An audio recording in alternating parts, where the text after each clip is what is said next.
Le roi des rois. Prophète, vous avez la parole. Amen, amen, amen. Shalom tout le monde. Amen. Shalom. Comment vous allez? Bien. Grâce à Dieu, ça Bien. va. Ça va. Grâce à Dieu, ça va. Gloire au Seigneur. Combien sont bénis par ces 14 jours comme moi? Amen. Amen. Yes.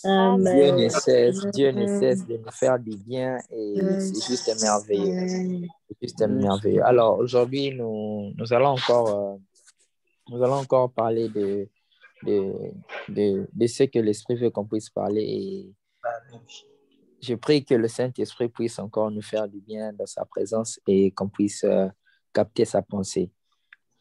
Alors, nous allons prendre nos Bibles, nous allons lire le livre de Actes chapitre 28.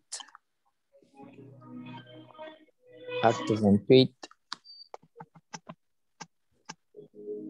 Actes 28, 1 à 6. Actes 28, 1 à 6. Je lis au nom de Jésus. Après nous être sauvés, nous reconnûmes que l'île s'appelait Malte. Les barbares nous témoignèrent une bienveillance peu commune. Ils nous recueillèrent tous auprès d'un grand feu qu'ils avaient allumé parce que la pluie tombait et qu'il faisait grand froid. Paul ayant ramassé un tas de broussailles et l'ayant mis au feu, une vipère en sortit par l'effet de la chaleur et s'attacha à sa main.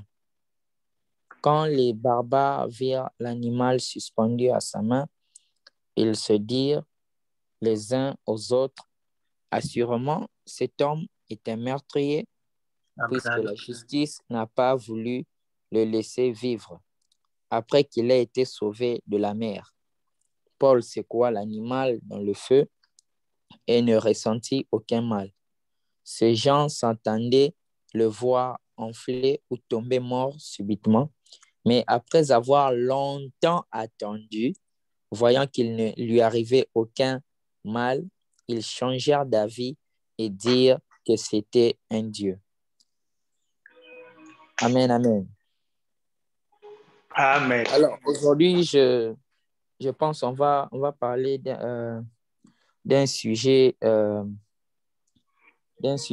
qui est, vous savez, la présence de Dieu. Dans la présence de Dieu, ce n'est pas seulement un endroit où les choses normales, comme je l'ai dit l'autre fois, la présence de Dieu, c'est l'endroit de formation.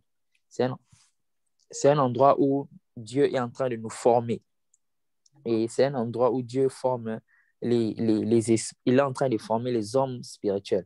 Alors, lorsque nous venons dans la présence de Dieu, il nous explique les choses, il nous fait comprendre certaines choses, pas selon la compréhension humaine, mais selon sa compréhension à lui. Alors, l'une des vérités, des réalités que Dieu nous explique, ou bien l'une des leçons, ou bien l'un des cours que Dieu nous donne dans sa présence, c'est cette réalité de combat spirituel. Yes.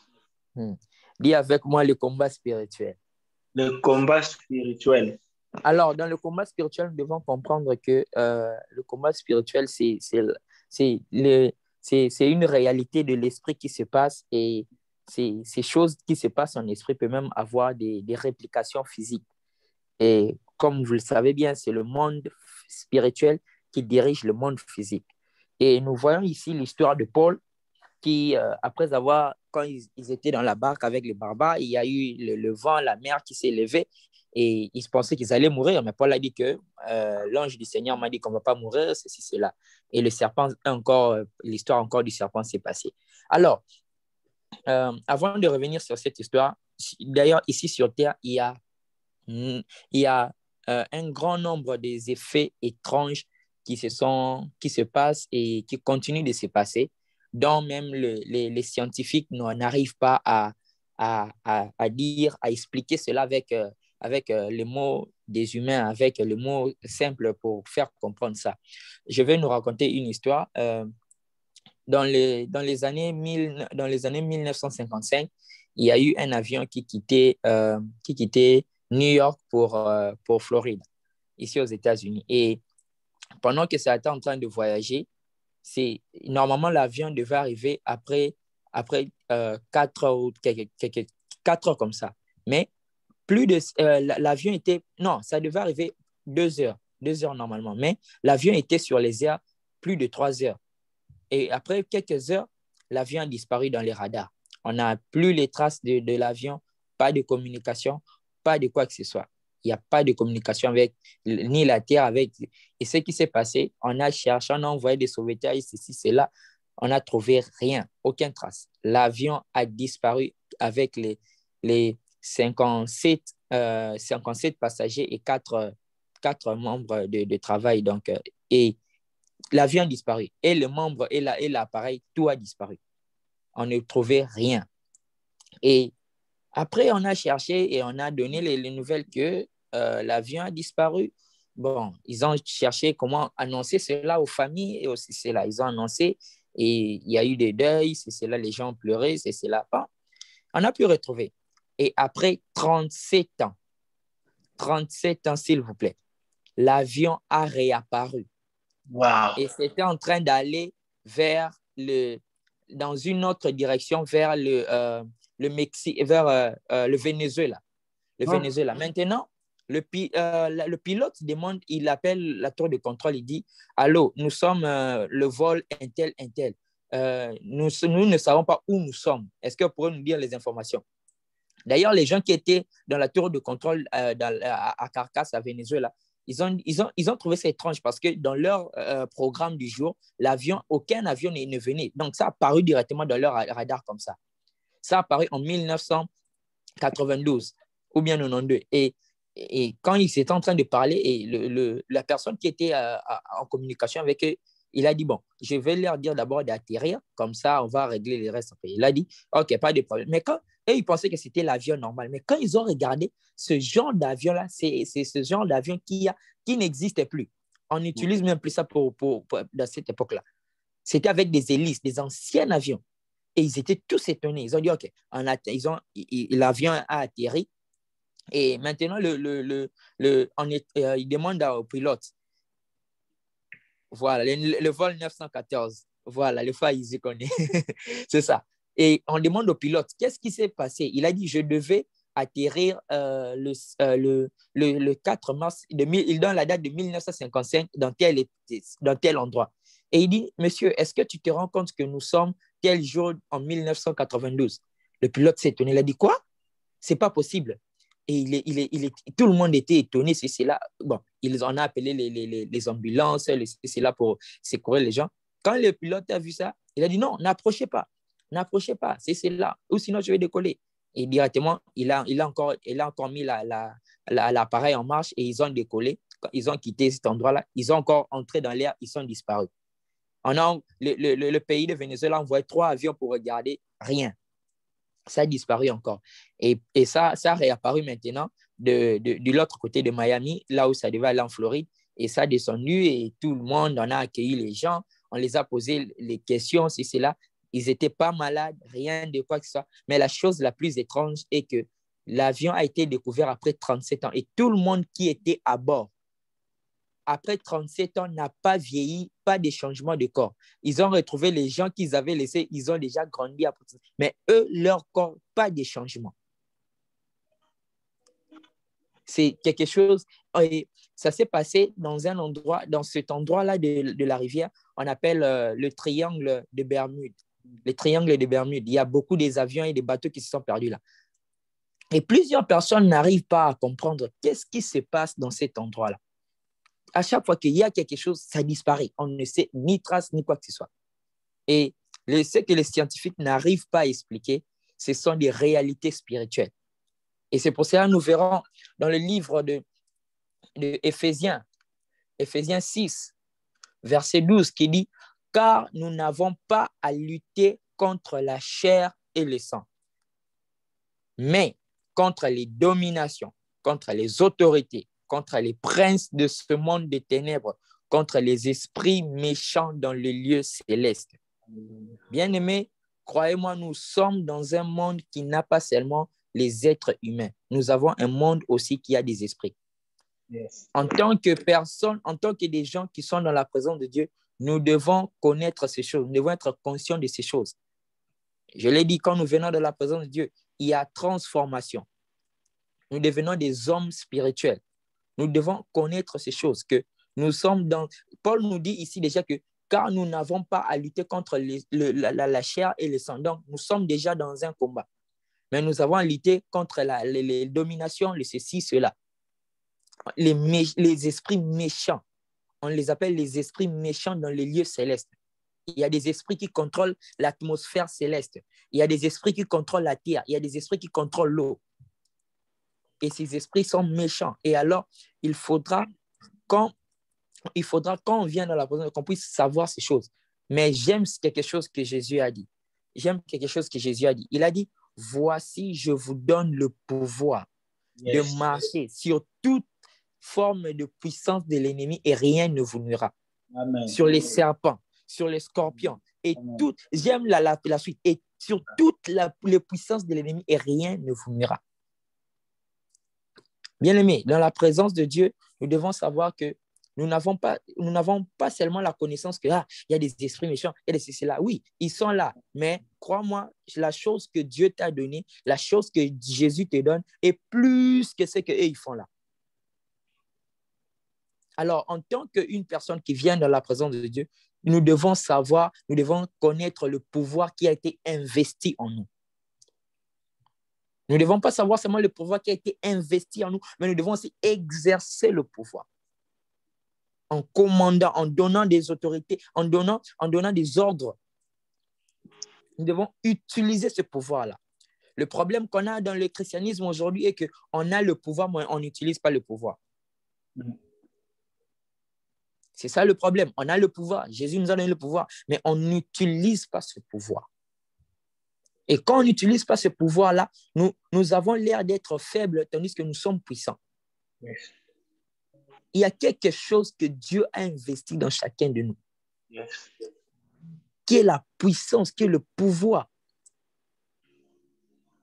Et vous verrez d'ailleurs avec Jésus, c'est l'histoire, on nous raconte, ils étaient avec ses disciples, la mer a commencé à secouer, c'est cela, et Jésus était en train de dormir. Jésus, comment tu dors dans de telles circonstances? Tu dors pour un profond sommeil dans des telles, la barque est en train de bouger, il y a l'eau qui entre, et c'est là, tout le monde panique, toi tu dors. C'est parce que Jésus ne se reposait pas, c'est parce qu'il savait ce qu'il avait en lui. Il ne paniquait pas. Bien-aimé, devant certaines situations, ne panique pas. Ne laisse pas les situations te grimacer. Ne laisse pas les situations te grimacer, te donner la peur, te faire peur, c'est cela. Non. Regarde ce qu'il y a en toi. Regarde ce que Dieu a mis en toi. Il y a le pouvoir, la puissance que Jésus a mis en toi. Que même le diable a peur. Et lorsque Jésus, on lui dit, mais maître, tu vois pas qu'on va périr ici. Et j'imagine Jésus, il dit, qui vous a dit vous allez périr? Vous pouvez pas, on ne peut pas périr avec moi à l'intérieur. C'est pas possible. Et Jésus se lève, il dit, homme de peu de foi, et il menace le vent et la mer se calme. Et la mer se calme. Bien-aimé, le pouvoir que Jésus nous a donné, on doit l'utiliser. Yes. Nous ne venons pas seulement prier. Il y a il y a des injections spirituelles qui se passent quand tu viens dans la présence de Dieu. Comme quelqu'un qui va à l'hôpital. Quand tu vas à l'hôpital, on t'injecte des choses. Il y a le vaccin que... Mairie de Pano Semanata. Il y a maintenant le vaccin de coronavirus qui est là. On est en train de donner à certaines personnes pour les protéger contre le coronavirus et tout cela. Oui, si les hommes font ça, c'est un système, ils ont eu ça où? Où est-ce que les hommes ont appris ces choses? Alléluia. C'est le spirituel qui contrôle le physique. Alléluia. S'il y a des injections, des vaccins, c'est cela. Il y a aussi des injections, des vaccins spirituels. Quand on t'injecte ça, aucune maladie ne peut entrer dans ton corps. Ça ne vous étonne pas, il y a d'autres personnes, ils tombent malades, ils sont malades rarement. Ça peut être une fois par année. Il y a d'autres même qui ne tombent plus malades. Bien-aimé, dans la présence de Dieu, il y a plusieurs activités qui se passent. Mais on doit être conscient du pouvoir que Jésus investit en nous, des choses que Dieu met en nous afin de le représenter même là dehors. Nous avons vu ça ici avec Paul. Paul, il voulait mourir dans la mer. L'ange du Seigneur lui a dit, vous n'allez pas mourir. Il a été sauvé. Et ils sont encore arrivés dans l'île de Malte. Ils ont mis le feu et le serpent est sorti. Et il a mordu Paul. Ma question maintenant, c'est ici avec cette histoire. Ce que j'aime avec cette histoire est que cette histoire cache des mystères étranges. Ça cache des vérités très, très, très, très, très intéressantes. Nous voyons, ils étaient là tous avec Paul. Le feu déjà était allumé. Ils avaient déjà un feu. Maintenant, le feu qu'ils avaient était en train de se diminuer. Maintenant, il fallait ajouter encore du bois. Il fallait encore ajouter du bois pour que le feu puisse encore grandir. Et ce qui m'étonne est que pourquoi, lorsqu'ils ont allumé le feu, les serpents ne les ont pas mordus? Pourquoi d'ailleurs ils n'ont pas vu les serpents? Pourquoi c'est lorsque Paul entre dans l'équation, que dans cette affaire, que le serpent apparaît?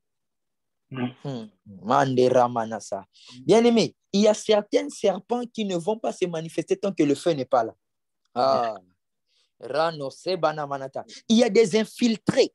Il y a des infiltrés, que ce soit dans ta famille, dans ta vie, dans ta compagnie, partout où tu vas, même dans ton pays, qui ne vont pas, tu ne vas pas le voir, ils ne vont pas se manifester si tu n'allumes pas le feu, le vrai feu.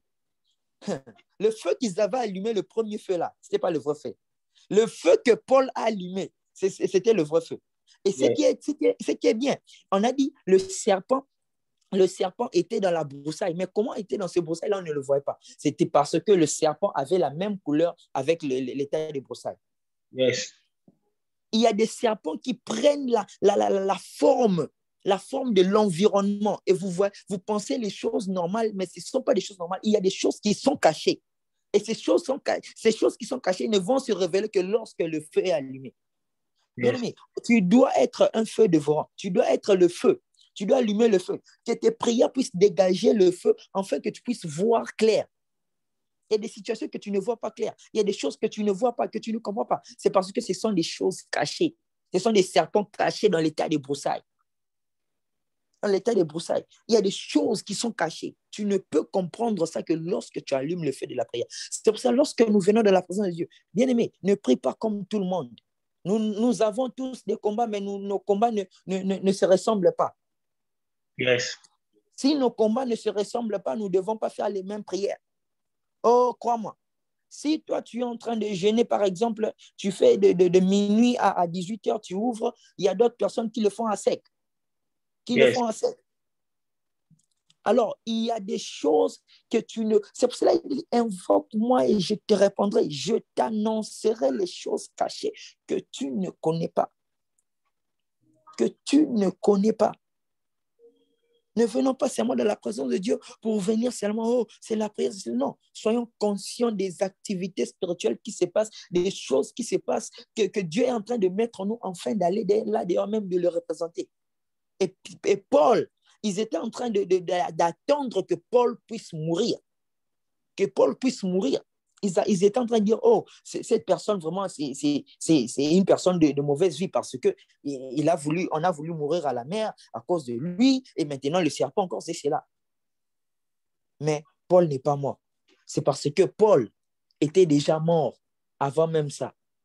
Paul était déjà mort lorsqu'il a rencontré Jésus dans le chemin de Damas.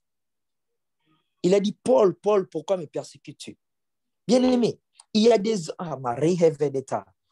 rencontres que tu fais avec Dieu. Et Dieu enlève même ton humanité et il prend la divinité et il met en toi. Et au point que les choses qui devaient affecter toutes les humains ne t'affectent plus. Parce que tu n'es plus comme eux. Alléluia. C'est pour cela même Dieu dit, nous sommes dans ce monde, mais nous ne sommes pas de ce monde. Alléluia. Bien-aimé, dans la présence de Dieu, on doit être conscient de ces choses. C'est lorsque tu es conscient de ces choses, tu te tiendras devant. On dit une personne avec des démons, c'est cela. Tu te tiens là, tu dis au nom de Jésus, sors. Et il part.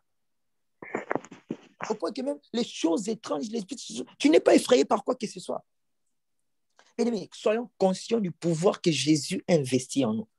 Arrêtons de trembler devant eux. Ce n'est pas à nous de trembler devant eux, c'est à eux de trembler devant nous. Alléluia. Ce n'est pas à eux de nous faire peur, c'est à nous de leur faire peur. Alléluia. Parce que nous avons le pouvoir qui est au-dessus de tous les pouvoirs. Il a dit, et aucun pouvoir de l'ennemi va vous nuire. Avec ce que je vous donne, aucun pouvoir de l'ennemi va vous nuire. Bien-aimé, réalise ta vie. Regarde autour de toi. Quels sont les pouvoirs contraires qui sont en train de te combattre? Quels sont les pouvoirs contraires qui sont en train de te résister? J'aimerais que tu puisses analyser cela. Regarde ta vie. Regarde les choses qui sont en train de te combattre. Regarde ça. Et j'aimerais que tu puisses maintenant avoir conscience du pouvoir que Jésus a mis en toi. Paul savait que je ne veux pas mourir parce que si je meurs, c'est que celui qui m'avait apparu, quand j'étais dans sa présence, c'est que ces choses-là ne vont plus arriver. Et parce que j'ai quelque chose qui m'a dit je vais faire. Et il ne il ne m'a pas dit je ne veux pas. Si il m'a dit je ne veux pas mourir, je ne peux pas mourir, quelle que soit la situation.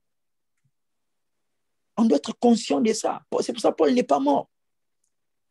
Et vous allez dire que cette histoire s'est passée avec Paul. Il y a un homme de Dieu, ça s'est passé aussi avec lui. Il était en train de prêcher, d'évangéliser avec d'autres hommes de Dieu. Ils étaient allés dans un endroit en Afrique et ils étaient en train de dormir et il y a eu un serpent qui est entré dans son drap et le serpent lui a mordu. Il a mordu. Et il a enlevé le serpent, il a pris le serpent, il a tué le serpent. Et tout le monde, ils étaient avec des blancs et il était le seul noir. Et les gens étaient en train de paniquer. Oh, il va mourir, appelez l'ambulance. Oh, appelez ceci. L'homme de Dieu se retourne et dit, pourquoi vous êtes en train de paniquer? Je ne peux pas mourir, je ne vais pas mourir. Si je meurs, c'est que le passage de Marc 16 qui dit que même s'ils boivent des breuvages mortels, ils ne mourront pas. C'est que ce passage-là, c'est du mensonge. Si je meurs, c'est que ce passage-là, c'est du mensonge. Et l'homme de Dieu là n'est pas mort. Il n'est pas mort. Parce qu'il était conscient. Il était conscient des choses que Jésus a investies en lui. Est-ce que tu es conscient de ça? Alléluia. Il y a un homme de Dieu. Il était en train de dormir et le diable vient dans sa maison et il commence à faire du bruit. L'homme de Dieu se réveille et dit, mais c'est qui est en train de faire du bruit là? Il sort au salon comme ça. Il voit c'est le diable. Il dit, ah, c'est toi. Ah, fais ce que tu as à faire. Dès que tu finis, tu sors. Et je pars dormir. Ne me dérange pas. Moi, je croyais que c'était un ange qui est venu avec un message et c'est toi qui te dérange. Reste là-bas. Et il allait dormir. Si c'était moi et toi. Ah, oh non, Oui, tu vas appeler pasteur. Tu vas appeler, pasteur, le diable. Mais lui, il savait l'autorité que Jésus a mis en lui. Il n'a pas tremblé. Il a seulement dit que il sait que tu ne peux rien me faire. Tu ne peux rien me faire parce que la personne que je sers t'a déjà dépouillé, il t'a déjà vaincu à la croix. Donc, tu ne peux rien me faire. Et le diable est parti. Et un autre homme de Dieu, les sorciers, il est allé faire un service de délivrance. Et après cela, il est rentré chez lui, il dormait. Et il a trouvé tout. Quand il dormait, il a entendu des bruits. Il a trouvé la maison était en désordre, les chaises ici là. Il a dit, ah, ce sont les démons que j'ai chassés là-bas, ils sont venus me menacer. J'aime cet homme de Dieu là. Il a pris la fenêtre, il a ouvert, il a parlé, il a crié. Vous les sorciers qui êtes venus abîmer la maison comme ça, revenez arranger ma maison. Je vais dormir. Dès que je me réveille, si la maison n'est pas arrangée comme c'était, vous aurez des problèmes. Il a laissé la fenêtre ouverte, il est allé dormir. Le matin, quand il s'est réveillé, la maison était bien arrangée. Mabra, Zukila, Manatesa. C'est ça, le pouvoir à ceux qui l'ont reçu. Maïka Lamanazo, à ceux qui croient en son nom. Il a donné le pouvoir. Il ne leur a pas donné l'argent. Il ne leur a pas promis. Il leur a donné le pouvoir de devenir une autre genre de personnes, une autre espèce de personnes, des hommes qui ne sont pas des hommes normaux. Il leur a donné quelque chose. Il leur a donné le pouvoir de devenir enfants de Dieu. Lesquels sont nés ni de la chair, ni du sang, ni de la volonté de l'homme, mais de l'esprit. Ah, j'aime ce passage-là. Voilà, amenez ça. Yes.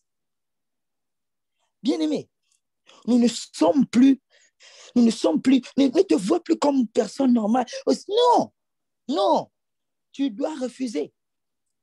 Tu dois refuser cela. C'est lorsque tu es conscient du pouvoir que Jésus a investi en toi. Et un jour, j'étais en train de parler avec une de mes filles spirituelles sur WhatsApp. J'étais en train de dire des choses de la Bible, c'est cela. Et après, elle me dit, oh, papa, je pense qu'on va s'arrêter par ici parce que je n'ai pas de charge. J'ai dit, si tu n'as pas de charge, charge ton téléphone. Il dit, non, il n'y a pas le courant. Le courant, ça fait ces 3 jours, le courant n'était pas là. J'ai dit, je me suis énervé. J'ai dit, comment ça, moi, je suis en train de t'enseigner les choses du royaume et le courant peut nous... J'ai dit, si je suis homme de Dieu, que le courant puisse revenir maintenant, là. Comme des blagues. Après 2 minutes, je vois quelqu'un qui m'écrit. Il dit, waouh, le courant est revenu. C'est ça. C'est ça, tu commandes. Parce que je sais qu'il y a Arusa, Bragida, la Tomarine de Veleta. J'ai pari tout ma soupe caïna force. Nous ne sommes pas n'importe qui. Nous n'avons pas donné nos vies à Jésus seulement pour que ça puisse être quelque chose. Oh, j'ai donné ma vie à Jésus. Non, tu dois comprendre, j'ai donné ma vie à Jésus. Les bénéfices, il y a les bénéfices. Il y a ceci, c'est là. Oh, cabra. Non, tu n'es pas chrétien seulement pour vous dire, pour appartenir. Écoutez, ce sont des choses spirituelles. Ce ne sont pas comme des partis politiques. Oh, j'appartiens à cette partie politique et c'est là. Non, ce sont des choses spirituelles. Être chrétien comme Christ, c'est ça. C'est ça. Nous devons savoir les choses que Dieu a mis en nous.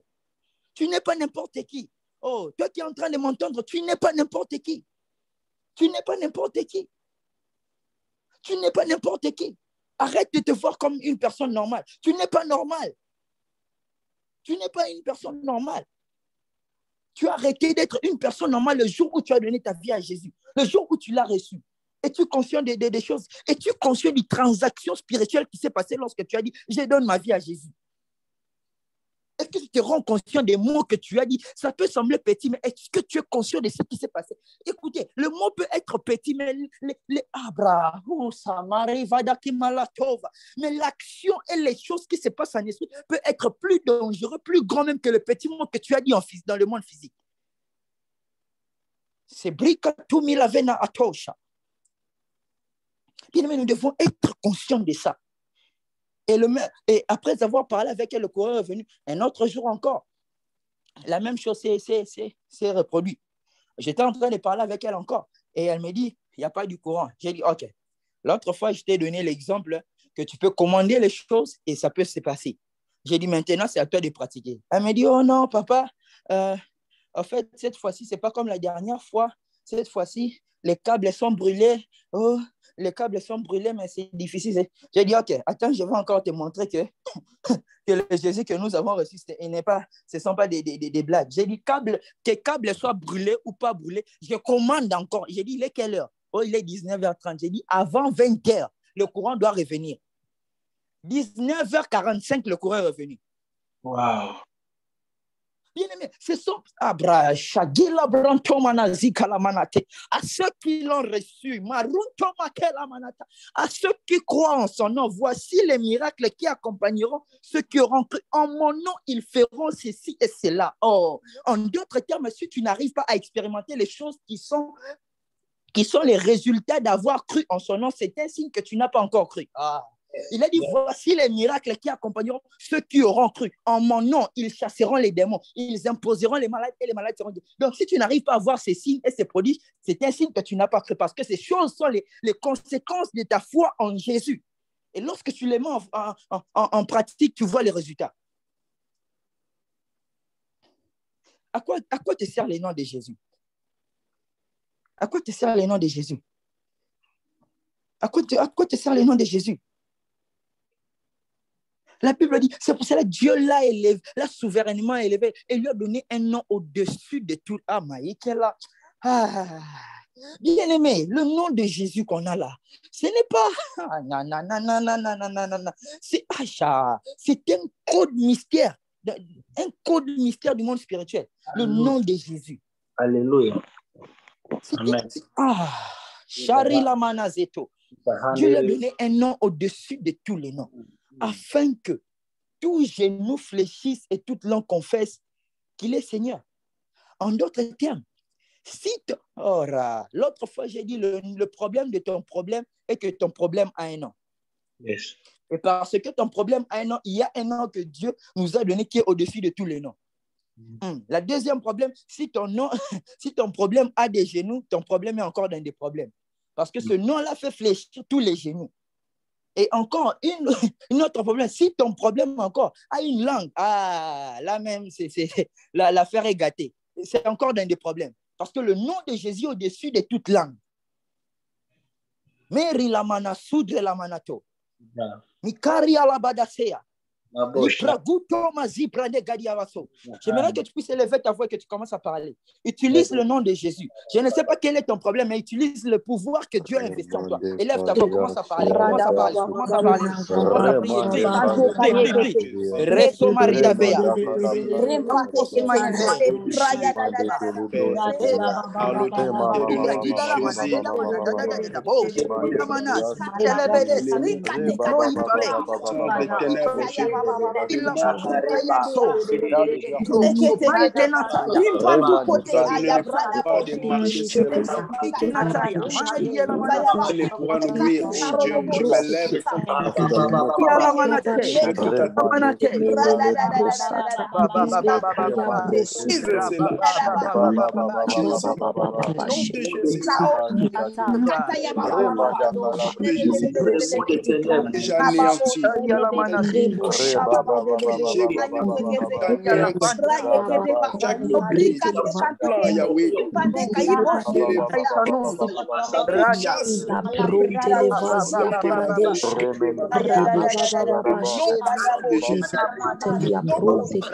Simulation, douleur, discrétion, nous attaquer.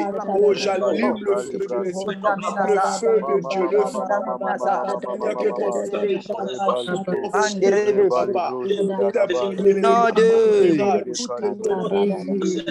Au nom de Jésus. Amen, amen. Amen. Oh, bien-aimés, croyez-moi, nous sommes dangereux. Nous sommes dangereux. Ce que les sorciers, les magiciens font là, ce sont des petites choses. Je vais nous raconter une histoire et remettre la parole au pasteur rapidement. Il y a eu une sœur elle était une sœur et dans sa famille, il y avait beaucoup de choses. Il y avait les gens qui ne se mariaient pas, les situations difficiles, c'est cela. Elle a grandi dans cette... Elle en a eu marre. Elle a dit, OK, je suis fatiguée de ces choses. Elle s'est engagée dans la prière. Elle a commencé à prier. Elle a commencé à prier avec rage, avec colère. Elle était vraiment en train de prier déterminée. Bien aimée, elle était en train de prier chez elle. Ce qui s'est passé est que l'énergie qu'elle était en train de dégager de ses prières, les sorciers de la famille ont commencé à mourir un après l'autre, un à un. Et le dernier est venu par lui-même s'agenouiller devant elle. Elle a dit, pardon, dis à ton Dieu d'épargner ma vie. Je donne ma vie à ton Dieu, pardon, qu'il épargne ma vie. C'est pas elle qui est venue aller dire, oh, vous êtes sorcier, hey, toi tu es sorcier. Non, non, non. Elle a engagé le mystère de la prière. Et les gens commençaient à mourir. Au point que le dernier, imaginez-vous, le sorcier est venu demander pardon. C'est ce qui se passe lorsque tu commences. Alors, je dis ces choses pour nous faire montrer que dans la présence de Dieu, pendant ces 14 jours, nous sommes en train de faire des choses. On doit être conscient des choses qu'on fait. Les prières ne sont pas seulement des paroles qui s'envolent. Non, ce sont des choses qui se passent. Il y a des choses qui se passent. Alors, que Dieu vous bénisse et je remets la parole au pasteur. Merci. Amen. On acclame le roi des rois, on acclame le roi des rois. Dieu, tu acclames. Alléluia. Amen. Amen, amen, amen, amen, amen. Voilà, c'était vraiment très, très, très, très fort. Très, très, très, très édifiant. Et je dis à une personne, en fait, Dieu, il dépasse l'entendement humain, comme si c'était la continuité de ce qu'on avait prié à 12h et 18h. Alléluia. Comme si Dieu est en train de nous amener quelque part. Dieu est en train de nous dire que non, tu n'es pas là que pour toi-même. Non, c'est pour ta famille. Si tu veux négocier avec les sorciers, ça te regarde. Si tu veux négocier avec tes problèmes, ça te regarde. Tu as Dieu en toi, tu n'es pas n'importe qui. Des gens sauvés par toi, des situations sauvées. D'autres personnes vont trouver la solution parce que toi, tu es là. Bloqués, sortiront des blocages parce que toi, tu es là. Alléluia. Il y a des choses qui sont en train de. En fait, vous savez, c'est quelle impolitesse. Un enfant descend dans la sorcellerie, il bloque toute une famille. Quelle impolitesse. Quelqu'un seulement, 2 ou 3, il commence à bloquer, il bloque toute une destinée. Alléluia. On ne négocie pas avec les sorciers. Ne faites pas du mal à mes serviteurs, à mes servantes. Alléluia. Quelle impolitesse. Ils ne respectent pas la parole de Dieu. Quelle impolitesse que les démons ont. Ils commencent même à habiter dans nos vies. Alléluia. À une personne, en fait, il y a ces choses-là, ce n'est pas normal. C'est ce que l'homme dit. Ce n'est pas normal. Dieu habite en nous. Il a donné l'exemple de Paul. Les serpents sur son bras, c'était comme, comment on appelle ça, bracelet. Alléluia. Bracelet. Les situations que tu es en train de traverser, amène-les dans la prière, amène-les vers Jésus. Les situations qui éclairent ta famille, monte dans la prière, prie. Que cette nuit soit une nuit de prière. Cette nuit soit une nuit auquel tu vas encore te lever dans la prière. Une nuit de combat spirituel. Pendant qu'on va quitter ce programme, tu prieras pour ta vie, tu prieras pour ta famille. Des situations doivent cesser. Tu prieras pour l'Église. Des situations doivent cesser. Il nous a équipés, il nous a remplis. Alléluia. Pour des situations comme ceci. Pour nous être une bénédiction pour la famille. Amen, amen, amen, amen. Amen. Nous sommes presque à la fin. Je tiens à bénir l'homme de Dieu, à saluer sa présence et à lui dire encore une fois de plus, merci. Le message était très, très fort. Et toi qui es béni par ce message, si tu veux te mettre dans son ministère, dans sa vie, tu verras la sœur d'Ali. Je conseille à s'aimer. Alléluia. Je conseille quelqu'un qui s'aime. Amen. Il n'a rien demandé du tout. Il n'a rien demandé. Et c'est quelqu'un qui est disponible. Alléluia. Et nous, on respecte la grâce, on respecte l'onction, on respecte ce que Dieu fait dans sa vie. En ce moment, tu ouvres aussi des portes pour ta propre vie. Quand tu sèmes, c'est pour toi, ce n'est pas pour l'homme de Dieu, c'est pour que ta vie s'ouvre. Alléluia. Amen. Amen, amen. Nous sommes presque à la fin. On est là demain à 5h du matin avec le prophète, comme toujours. Et je sais que demain va faire encore beaucoup. Dieu va passer par lui pour qu'il puisse nous parler. Alléluia. Que par avec cette chose-là, Dieu t'a donné le pouvoir de marcher sur les serpents et les scorpions. Et sur toutes sortes d'esprits, rien ne peut te nuire. Alléluia. Ce soir, tu dois marcher. Ce soir, tu vas prier, tu vas dominer, tu vas régner. Parce que tu as la présence de Dieu en toi, tu transportes Dieu, tu as la divinité en toi, tu n'es pas n'importe qui. Seigneur, merci pour ce moment, merci pour ta grâce, merci pour ton amour, merci pour ta présence, merci pour cette parole qui est venue nous révolutionner, cette parole qui est venue nous remettre dans notre position de domination, cette parole qui est venue, Père de gloire, nous donner encore la force pour prier, de nous ouvrir les yeux, de comprendre l'Éternel. Tu es le Dieu au-dessus de toutes choses. Laisse que nous qui avons écouté sa parole, cette parole, Père, nous puissions être révolutionnés. Que la force de prier, la force de se lever, Papa, nous soit donnée dans le nom puissant de Jésus-Christ. Papa, je laisse le reste de notre programme entre tes mains. Donc, je laisse le prophète qui nous a parlé entre tes mains. Donc, tu remplis sa vie, tu lui donnes la force, Yahweh. Souviens-toi de lui, souviens-toi de sa famille, souviens-toi de sa maman, de son père, de sa maison. Souviens-toi de tout ce qu'il fait. Il ne manque ni à manger, il ne manque ni à boire. Yahweh, fais-lui du bien, Père de gloire. Dans le nom puissant de Jésus-Christ de Nazareth. Je laisse tout déjà entre tes mains, Papa. Laisse que quelqu'un puisse dire croiser dans ce programme.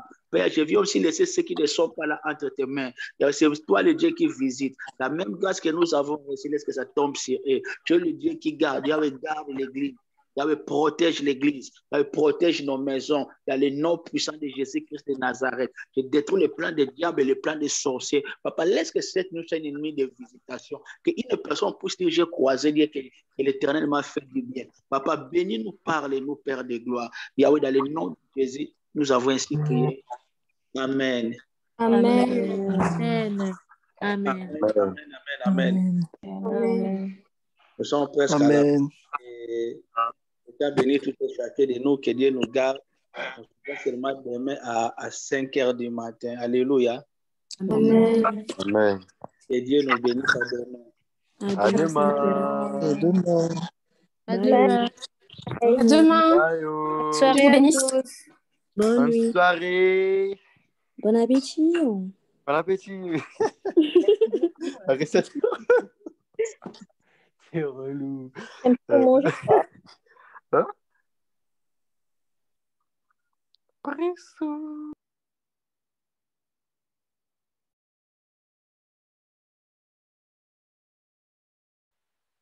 Il y a Dali. Oui. Francine est ancienne. Emmanuel, à demain. Mais tu n'as pas entendu ma question. À demain, Emmanuel. Mais je te demandais si Francine était ancienne. C'est qui Francine? Il y avait quelqu'un qui s'appelait Francine. Non, je ne la connais pas. Une Mondélé. Elle n'est pas restée à la fin, donc non, c'est pas une... Non, elle est pas... disons que c'est une ancienne. Hein, elle n'est pas restée à la fin, mais on n'a pas dit. On n'a pas demandé. Ben, elle est là tout le temps, en fait. Ah, ok. D'accord. Ok. Je veux juste savoir. Bonne nuit. Bonne nuit, ma belle. À demain.